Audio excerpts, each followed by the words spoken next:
শোনার পরে আমরা কয়েকজন আসছিলাম এবং কিছু রুমে হচ্ছে আমরা গিয়েছি, দেখা করেছি, সরাসরি স্টুডেন্টদের থেকে আমরা শুনেছি।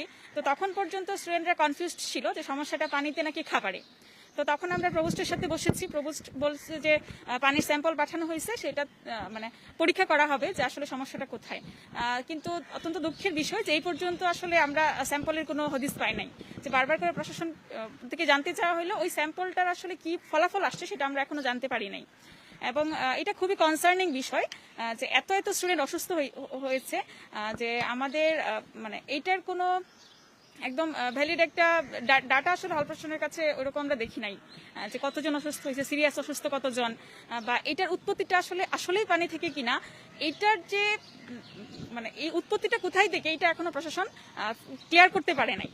পানির স্যাম্পল আমরা শুনলাম যে হল সংসদও চেষ্টা করতেছে স্যাম্পলটা নিয়ে কাজ করার। তো এই জায়গা থেকে এটা অত্যন্ত দুঃখের বিষয়। আপনারা দেখে থাকবেন যে কয়েকদিন আগে আমরা সিট নিয়েও ডাকসুর পক্ষ থেকে ভিসির সাথে কথা বলেছি এবং মোটামুটি একটা অ্যাকশনে যাওয়ার চেষ্টা করা হয়েছে, বা যার কারণে একটা কি বলে যে দরখাস্ত আহ্বান করা হয়েছিল 25-26 সেশনের, কিন্তু ওইটা নিয়েও আসলে সুস্পষ্ট নীতিমালা দেওয়া হয় নাই।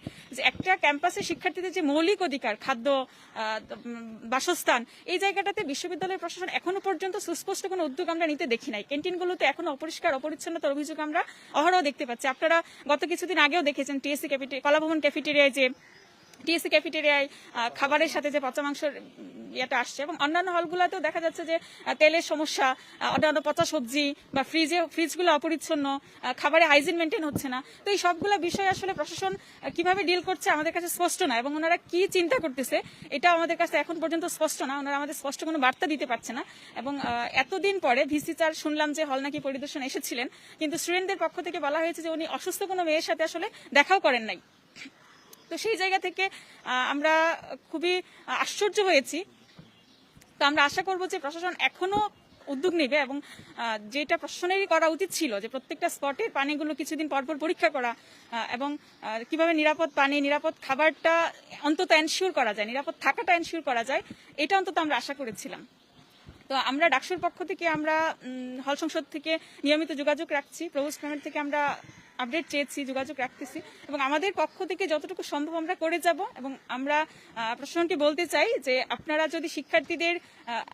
শিক্ষার্থীদের জন্যই, তো সেই জায়গা থেকে শিক্ষার্থীদের ভালো মন্দ অবশ্যই আপনাদের দেখতে হবে, এবং দেখতে না চাইলে আমাদের আসলে কি করতে হবে সেটা আমরা শিক্ষার্থীদের সাথে নিয়ে আমরা ইনশাল্লাহ আমাদের সর্বোচ্চটা দিয়ে করার চেষ্টা করবো, এবং কিভাবে দাবি আদায় করতে হয় সেটা আমরা ইনশাল্লাহ করে ছাড়বো ইনশাল্লাহ।